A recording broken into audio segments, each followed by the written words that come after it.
결심한 사람은 다르다. 같은 공간, 같은 사람인데 뭔가 달라 보인다. 나 자신도 느꼈다. 몸이 가벼워졌다. 어디로 가야 할지 알면 발이 빠르다. 1부가 끝나고 2부가 시작된다. 그 차이는 간단하다. 1부에는 내가 혼자였다. 2부에는 소연이가 옆에 있다. 그리고 이제 방향이 있다. 어제 저녁 소연이가 화이트보드에 쓴 글씨들을 봤다.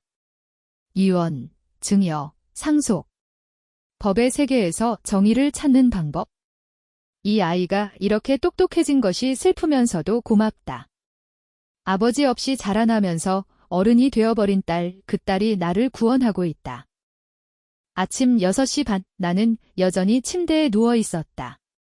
하지만 눈은 떠 있었다. 전혀 피곤하지 않았다.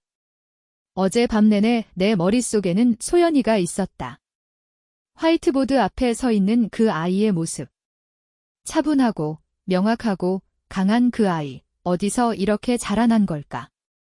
아버지 없이 엄마인 내가 얼마나 많이 부족했을까?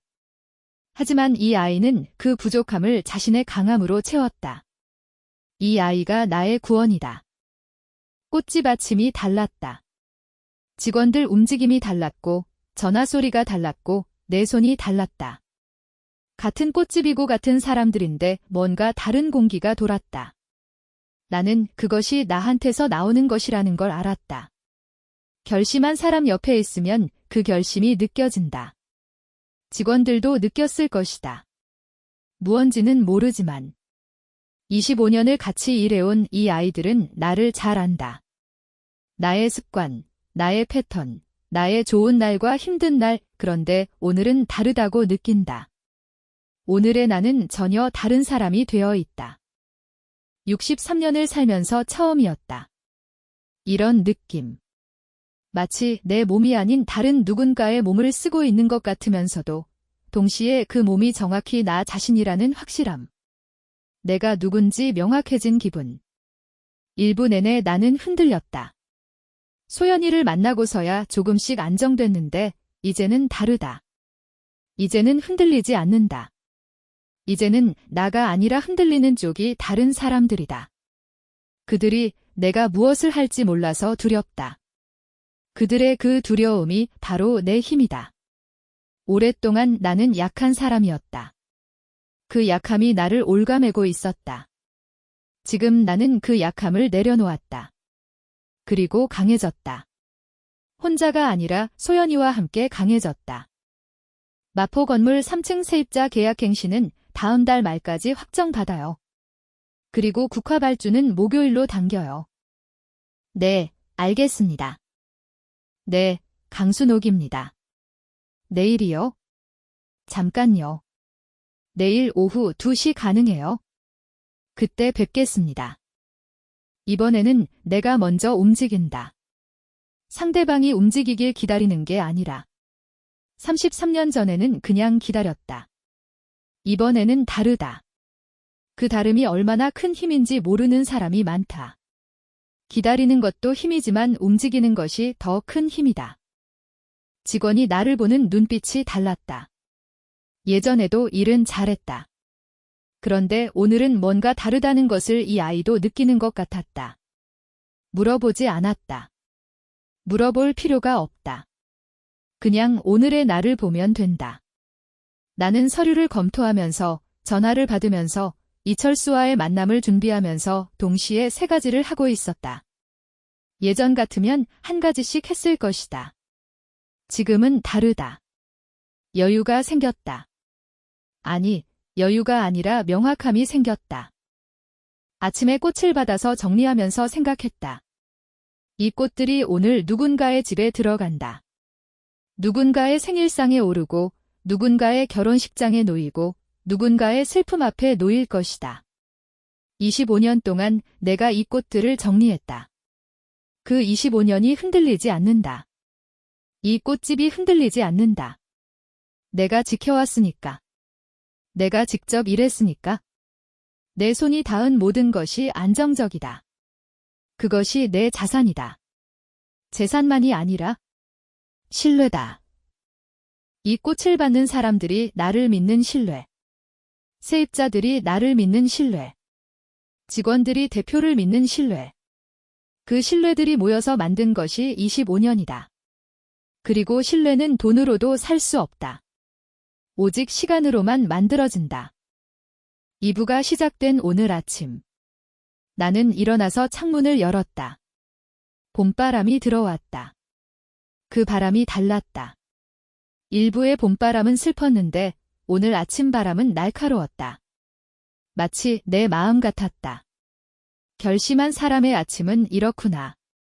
나는 그것을 처음 알았다. 63년을 살면서 어떤 아침들은 이렇게 달라지기도 한다는 것을. 우리가 어떤 결정을 내리는 순간 모든 것이 달라진다. 공기도, 햇빛도, 그리고 내 마음도. 소연이 사무실 전화가 울렸을 때를 생각했다. 어제 저녁. 소연이가 나에게 전했던 법적 분석들. 그것들이 모두 내 머릿속에 명확하게 들어가 있다. 이원, 증여, 상속. 복잡한 법률 용어들인데 실은 간단한 것이다. 이철수가 남겨주는 것 소연이에게, 그리고 나에게도. 그것을 이끌어내는 것이 내 역할이다. 33년을 기다린 것도, 이제 움직이는 것도 모두 하나의 목표를 향하고 있다. 세입자들 통화도 생각났다. 마포 건물의 각 호실들. 25년간 관계를 맺어온 사람들. 나는 그들의 이름을 다 안다.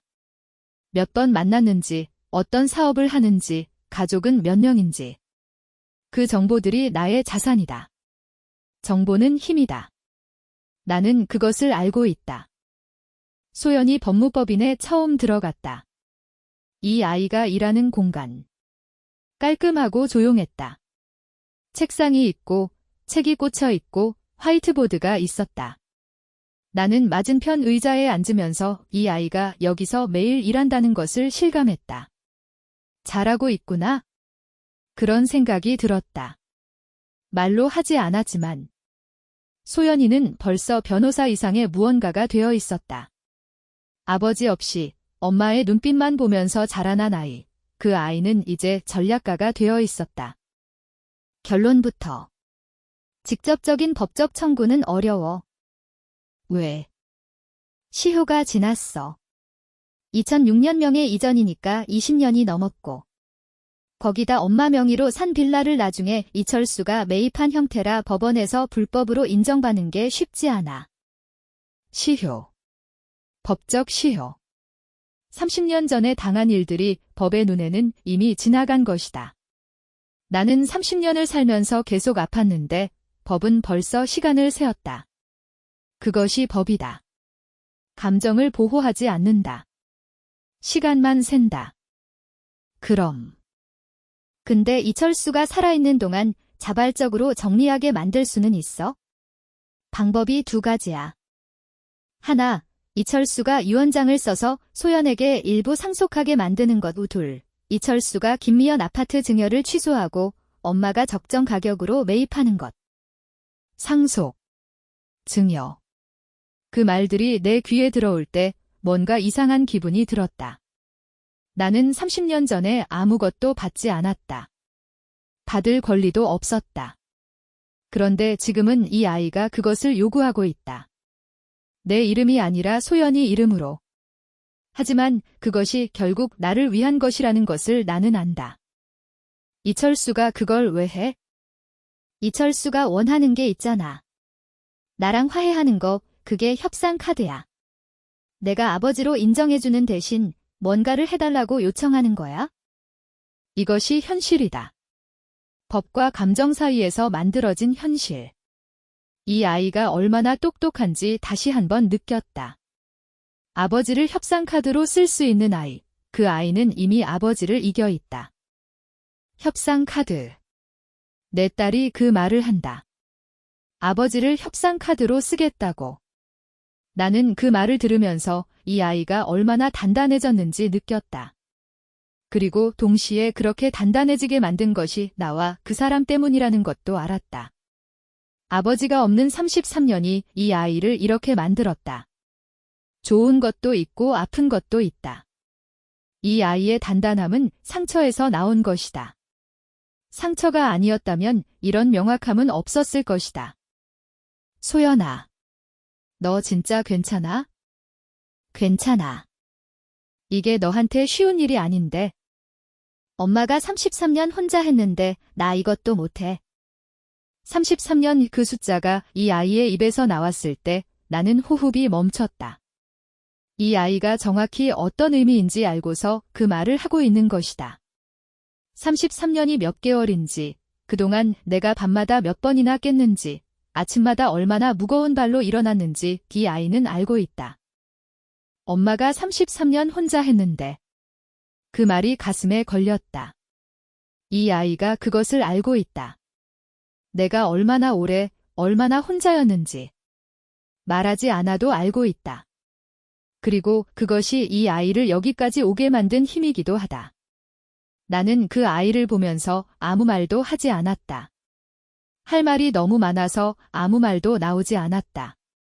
눈물이 나올 뻔했지만 나는 그것을 참았다. 이 아이 앞에서는 강해야 한다. 이 아이가 나를 보면서 얼마나 강해야 하는지 배워왔으니까. 알았어. 화이트보드 위에 글씨들이 보였다. 이원, 증여, 상속. 그 글씨들이 갑자기 현실처럼 보였다. 가능한 것처럼. 달성 가능한 것처럼. 소연이가 있으면 무엇이든 가능할 것 같았다. 이 아이의 뇌, 이 아이의 논리, 이 아이의 강함. 그것이 나의 무기다. 나는 그것을 가지고 있다. 소연이가 나를 배웅했다. 사무실 문 앞에서. 엄마 화이팅지라는 말은 하지 않았지만 그 눈빛이 모든 것을 말했다. 나는 계단을 내려가면서 생각했다. 이제 우리는 더 이상 혼자가 아니라고. 우리는 같은 방향을 보고 있다고. 그것이 얼마나 큰 힘인지 아무도 모를 것이다. 모자만이 안다. 화이트보드 위에 글씨들이 보였다. 이원, 증여, 상속. 이 단어들이 내 인생을 바꿀 단어들이 될 것이다. 나는 그것을 알았다. 법적 접근은 감정을 빼준다. 감정을 빼고 전략만 남는다. 그것이 가장 강한 방법이다. 김미연도 이것을 알고 있을 것이다. 하지만 이 여자는 아직도 나를 약한 여자로 생각하고 있다. 그 착각이 나의 유리함이다. 상대방이 나를 과소평가할 때 그것이 가장 큰 무기가 된다. 카페로 걸어가는 길에 젊은 남자가 앞에 있었다. 처음 보는 얼굴인데 어딘가 익숙한 얼굴이었다. 그 익숙함이 어디서 오는지 알아채는데 1초가 걸렸다. 이철수의 얼굴. 젊은 시절의 이철수. 그것이 이 남자한테 있었다. 유전자라는 것이 얼마나 영악한지 보여주는 모습이었다. 이 남자의 나이, 30세. 소연이보다 3살 어리다. 그런데 회사를 한다고? 그 회사가 잘 되고 있는가? 그것이 핵심이다. 사업가에게는 사업 상태가 그 사람의 모든 것을 드러낸다. 잘 되는 사업 안에 있는 사람과 망해가는 사업 안에 있는 사람은 완전히 다르다. 이 남자의 눈빛을 보니 망해가는 쪽인 것 같다. 그렇다면 어머니 김미연은 아들의 위기를 알고 있을 것이다. 그렇다면 아파트 전쟁은 이것과 연결되어 있을 것이다. 강순옥 대표님이시죠? 누구세요? 이준혁이에요. 이철수 아들입니다. 이준혁. 김미연의 아들. 이철수의 아들. 이 사람이 이 자리에 나타난 것이 우연이 아니라는 것을 알았다. 카페 앞에서 내가 이철수를 만나러 가는 시간에 이 사람이 먼저 나타났다는 것 어머니 김미연이 보낸 것이다.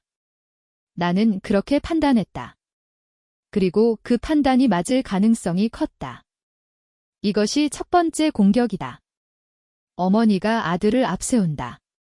계산적인 움직임. 이 여자는 똑똑하다. 하지만 내가 더 오래 생각해왔다. 아버지한테 들었어요. 요즘 자주 만나신다고. 제가 한번 말씀드리고 싶었어요. 무슨 말으려? 어머니가 많이 불안해하세요. 대표님이 뭔가 요구하려는 거 아닌가 해서 저도 솔직히 걱정이 돼서요. 불안. 이 사람이 불안해하고 있다. 어머니가 불안해하고 있다. 그것이 가장 중요한 정보다. 이 가족은 지금 두렵고 있다. 내가 어떤 행동을 할지 모르기 때문이다. 그 두려움과 불안이 내 힘이다. 나는 그것을 충분히 느꼈다. 준혁 씨, 이나는 33년 전에 이 가족한테 아무것도 요구 안 했어요. 그때도, 지금도 요구하는 게 아니에요. 그럼 왜 만나는 거예요? 그건 나하고 철수 씨 사이 얘기예요. 간단하게 끝냈다. 이 사람에게 더 이상의 설명은 불필요하다. 이 사람은 어머니의 심부름꾼일 뿐이다. 하지만 어떤 심부름꾼인지는 중요하다. 그것이 내 다음 움직임을 정할 것이다. 이 사람에게 더 이상의 설명은 불필요하다. 이 사람은 어머니의 심부름꾼일 뿐이다. 하지만 어떤 심부름꾼인지는 중요하다. 이 사람이 거짓말을 하는 사람인지, 진짜 불안해하는 사람인지. 나는 그의 눈빛을 봤다. 진짜 불안이었다. 그것이 의외였다. 이 사람이 어떤 사람인지 아직 모른다. 어머니를 닮은 사람인지, 아니면 아버지를 닮은 사람인지, 아니면 둘 다인지. 불안한 눈빛이었다. 그 불안이 무엇인지 나는 조금 더 알아야 할 것 같았다. 아버지의 불안이 아닐 수도 있다. 본인의 불안일 수도 있다. 그렇다면 그는 피해자일 수도, 공범일 수도 있다. 이것이 중요하다. 이 사람을 어떻게 활용할 것인가, 아니면 제거할 것인가. 그것은 이 사람이 어떤 사람인지에 달려 있다. 이철수가 이미 와서 기다리고 있었다. 나보다 먼저 온 것이다. 나는 자리에 앉으면서 그것이 어떤 의미인지 생각했다. 먼저 기다린다는 것, 기다리는 사람이 더 원하는 사람이다. 이 사람은 지금 나를 원하고 있다. 내가 소연이를 만나게 해주기를, 내가 용서해주기를, 내가 뭔가를 해주기를. 그 원함이 이 사람을 먼저 오게 만들었다. 그리고 그 원함이 이 사람을 약하게 만들었다. 밖에서 준혁 씨 만났어요. 그랬어? 미안해. 됐어요. 철수 씨, 나 부탁 하나 할게요. 뭔데? 소연이 만나줘서 고마워요. 근데 그게 전부면 안 될 것 같아요. 고마움. 나는 그 말을 한 이유를 알고 있다. 그것은 진심이지만 동시에 전략이기도 하다. 감정과 전략의 합, 그것이 내가 해야 할 일이다. 나는 그 말을 한 이유를 알고 있다. 그것은 진심이지만 동시에 전략이기도 하다. 이 사람한테 고마움을 표현하는 것으로 시작한다.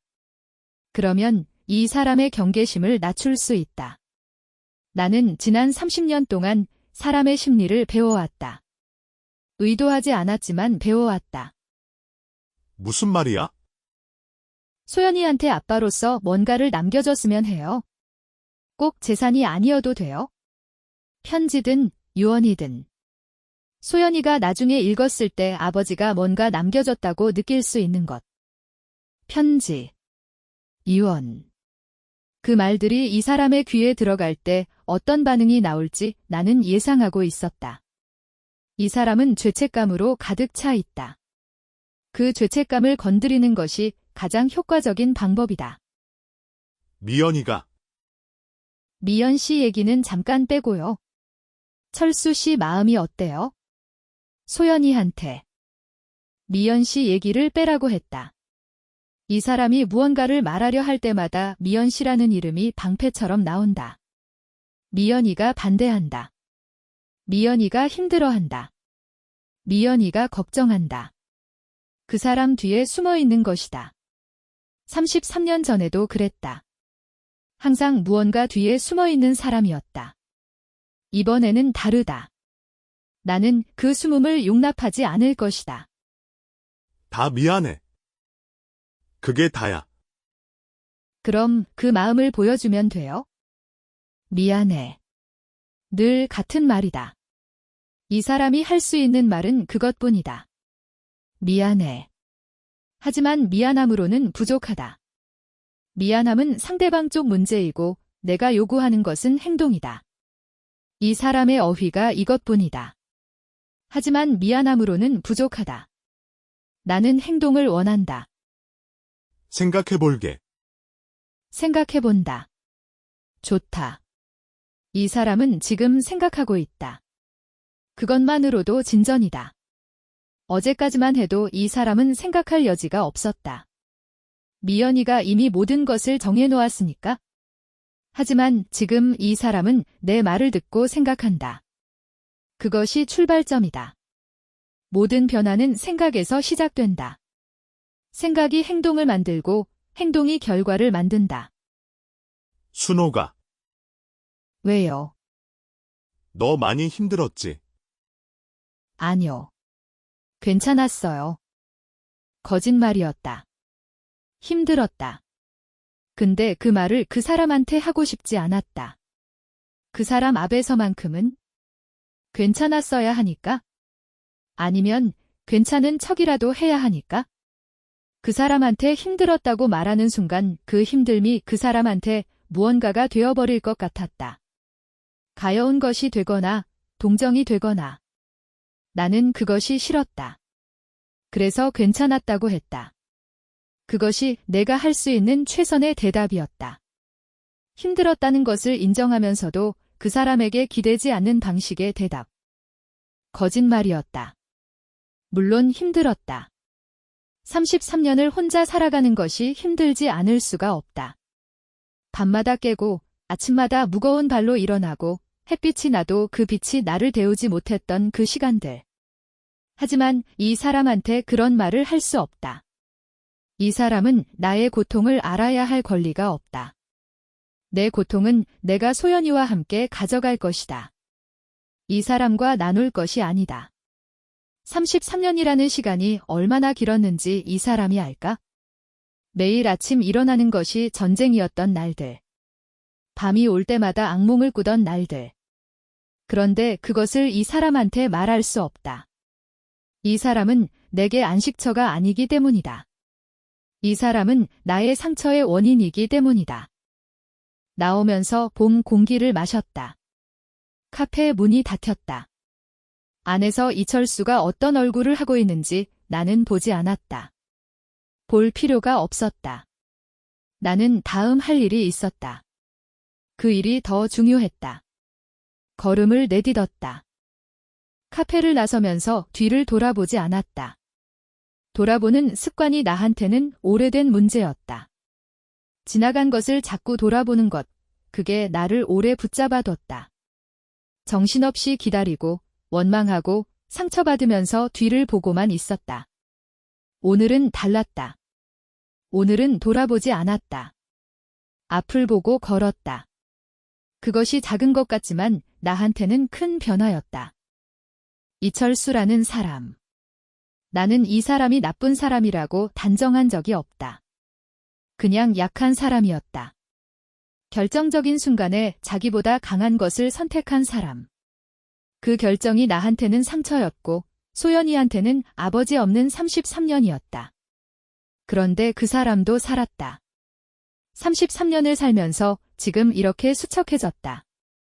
그것이 무엇인지 나는 안다. 선택의 결과를 안고 사는 것, 그것이 쉬운 일이 아니라는 것도 안다. 그렇다고 해서 내가 용서하는 것은 아니다. 이해하는 것과 용서하는 것은 다르다. 나는 이철수가 소연이한테 뭔가를 남겨주기를 원한다. 재산이어도 되고 아니어도 된다. 그냥 이 아이가 나중에 잡아지라는 사람이 나를 생각했다는 것을 알 수 있는 무언가. 소연이가 그것을 원하는지 아닌지 모르겠다. 아마 원하지 않는다고 할 것이다. 그런데 받으면 다를 것이다. 받고 나면 달라질 것이다. 나는 그것을 알고 있었다. 딸을 오래 봐왔으니까. 거리를 걸으면서 핸드폰을 들었다. 소연이에게 문자를 보낼 생각이었다. 그 자리에서 준혁이에 대한 정보가 필요했다. 그 사람이 누구인지, 그 사람의 회사가 어떤 상태인지. 소연이라면 한 번에 알아낼 것이다. 법의 세계에서 정보는 무기다. 직원이 다급한 얼굴로 들어왔다. 나는 그 표정을 보면서 무슨 일인지 짐작했다. 김미연이 움직인 것이다. 내가 이철수를 만나는 것을 막지 못했으니까 다른 방향으로 움직인 것이다. 나의 사업을 흔들어서 나를 멈추게 하려는 것, 이 여자는 행동이 빠르다. 그것이 이 여자의 강점이다. 하지만 강점이 항상 이기는 것은 아니다. 대표님, 마포 건물 세입자한테 연락이 왔는데요. 누가 건물 매각 소문을 냈대요? 곧 팔린다고. 세입자들이 불안해해서 계약갱신 안 하겠다는 데가 몇 군데예요? 지금은 2군데인데 더 늘어날 수도 있을 것 같아요. 건물 매각 소문. 내가 건물을 팔 거라는 소문.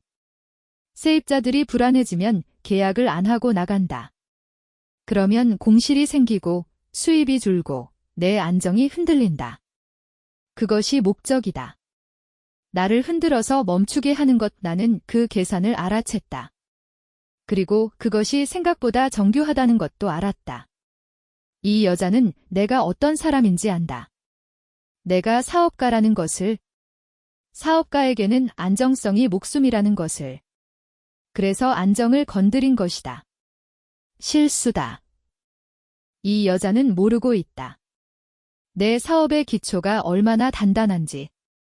오늘 중으로 세입자들한테 제가 직접 전화할게요. 그리고 누가 그런 소문 냈는지 알아봐요. 네.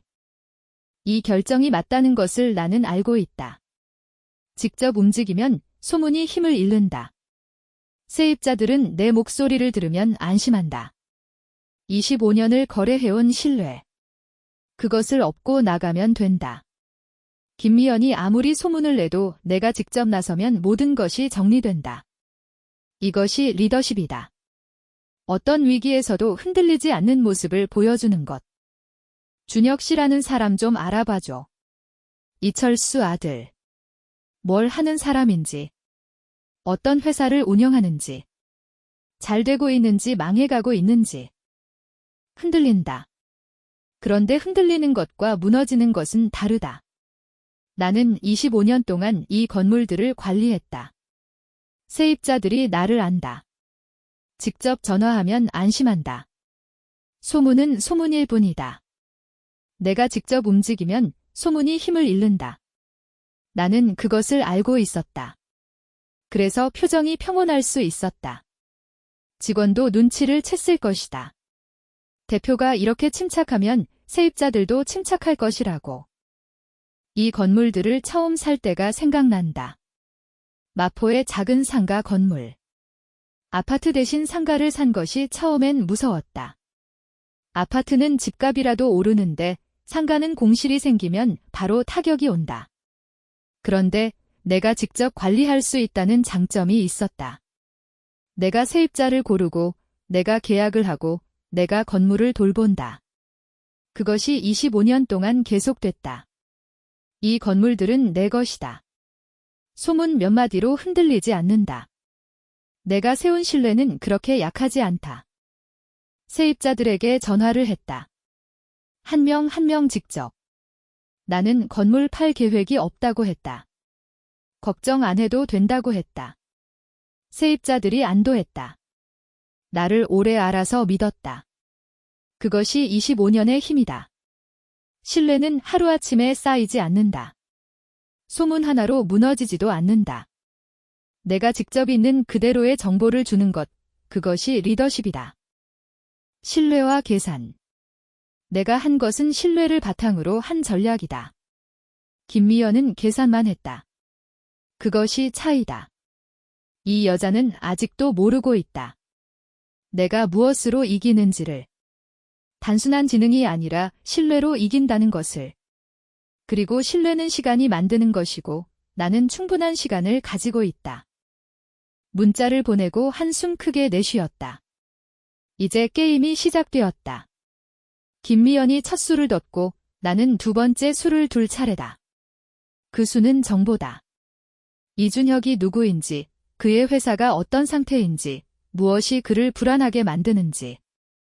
모든 것을 파악하고 나면 내가 어떻게 움직여야 할지 명확해질 것이다. 정보 없이는 움직일 수 없다. 하지만 정보를 가지면 모든 것이 보인다. 김미연은 이 여자가 서두른다고 했다.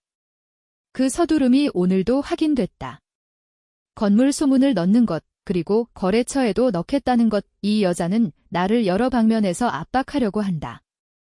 사업을 흔들어서, 거래처를 끊어서 내가 감당할 수 없게 만들려는 것이다. 그러면 내가 먼저 포기할 거라고 생각하는 것이다. 이 여자는 약간 초급이다.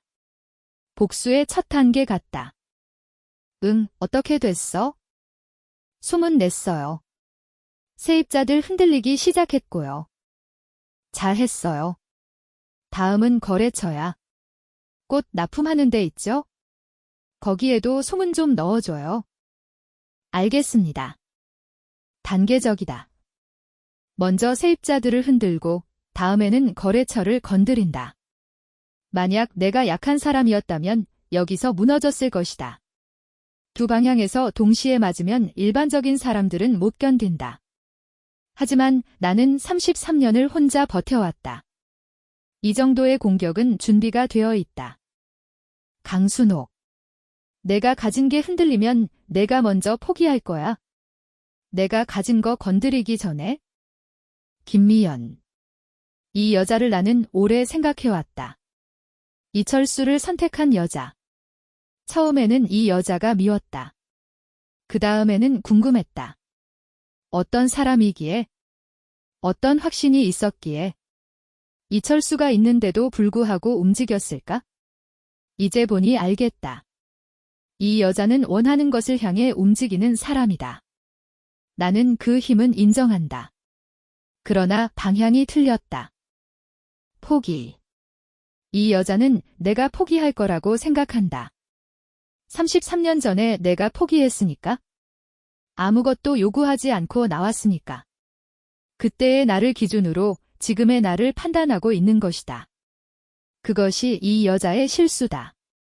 나는 더 이상 그때의 나가 아니다. 33년이 나를 바꿨다. 그리고 지금의 나는 포기하지 않는다. 오히려 시작했다. 2부가 시작됐다. 이 여자가 흔들 수 있는 것들이 있다. 세입자, 거래처. 그것들이 흔들릴 수 있다. 나는 그것을 모두 지킬 수 있을지 모른다. 일부는 잃을 수도 있다. 그런데 그것이 두렵지 않다. 잃는 것과 포기하는 것은 다르다. 나는 포기하지 않는다. 그것이 나와 이 여자의 차이다. 저녁이 되어서야 몸이 피곤함을 느꼈다. 오늘 하루가 길었다. 꽃집에서 시작해서 소연이 사무실, 카페, 다시 꽃집, 그리고 세입자 전화까지. 많은 것이 있었다. 그러나 피곤해도 두렵지 않았다. 오늘 내가 한 일들이 옳다는 것을 알았다. 각각이 의미 있는 행동이었다. 밤이 됐다. 나는 집에 들어와서 노트를 펼쳤다. 오늘 있었던 일들을 정리했다. 이준혁을 만났다. 이철수와 이야기했다. 건물 소문 문제가 생겼다. 그리고 직원에게 이준혁 조사를 부탁했다. 소연이에게도 물었다.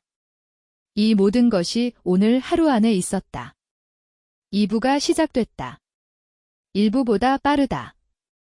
빠른 것이 나쁜 게 아니다. 빠르게 움직이는 사람이 먼저 도착한다. 나는 도착하려고 한다. 어디에? 내 것이 있는 곳에? 그리고 정의가 있는 곳에. 밤이 깊어가면서 생각이 많아졌다. 이철수는 지금 뭘 하고 있을까? 내가 한 말을 생각하고 있을까? 소연이는 잘 자고 있을까? 그 아이는 오늘 나를 위해 얼마나 강해야 했을까? 그리고 이준혁이라는 사람은 어떤 불안감을 안고 있을까? 김미연은? 그 여자는 지금 내 다음 움직임을 예상하고 있을까? 나는 이 모든 사람들과 게임을 하고 있다. 하지만 그것이 게임은 아니다.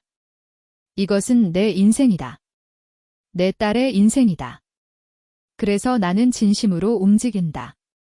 진심이 가장 강한 무기라는 것을 안다. 거짓은 깨진다. 계산만으로는 이기지 못한다. 하지만 진심으로 뭔가를 원하는 사람은 끝까지 멈추지 않는다.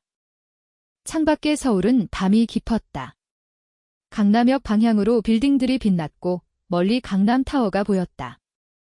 그 도시 속에서 나는 혼자가 아니라 누군가와 함께 있다. 소연이, 그 이름만으로 나는 용기가 생긴다. 딸이 있다는 것, 그것이 남는 것이다. 그것이 나의 모든 것이다. 강남역이 보인다. 그 역에서 얼마나 많은 사람들이 지쳐 있을까? 그들도 누군가를 기다리고 있을까? 누군가를 잃고 있을까? 그런데 그들은 혼자인가? 나는 혼자가 아니다. 소연이가 있다. 이것이 모든 것을 바꾼다. 내일이 두렵지 않다. 김미연이 다음 수를 둘 것이다. 거래처 문제가 더 커질 수도 있다. 하지만 내가 준비된 것들이 있다. 25년의 신뢰. 소연이의 두뇌. 그리고 내가 포기하지 않는다는 사실. 이 모든 것들이 나를 지켜낼 것이다. 2부의 첫밤, 나는 눈을 감으려고 한다. 내일을 위해, 더 강한 나를 위해, 더 명확한 결정을 위해, 이제부터는 매일이 새로운 시작이다. 매일이 전투다. 하지만 나는 이긴다. 반드시 이긴다. 왜냐하면 나는 혼자가 아니니까. 2부는 이미 시작됐다. 다음 화 예고. 엄마, 이준혁 회사 알아봤는데 망하기 직전이야. 그래서 김미연이 아파트 건드리려는 거야? 대표님, 납품거래처에서 연락이 왔어요. 내년 계약 못하겠다고. 어머니가 한 거 알고 있어요. 제가 직접 사과드리러 왔어요. 다음 화 봄날의 귀환 8화. 흔들리는 것과 무너지는 것은 다르다.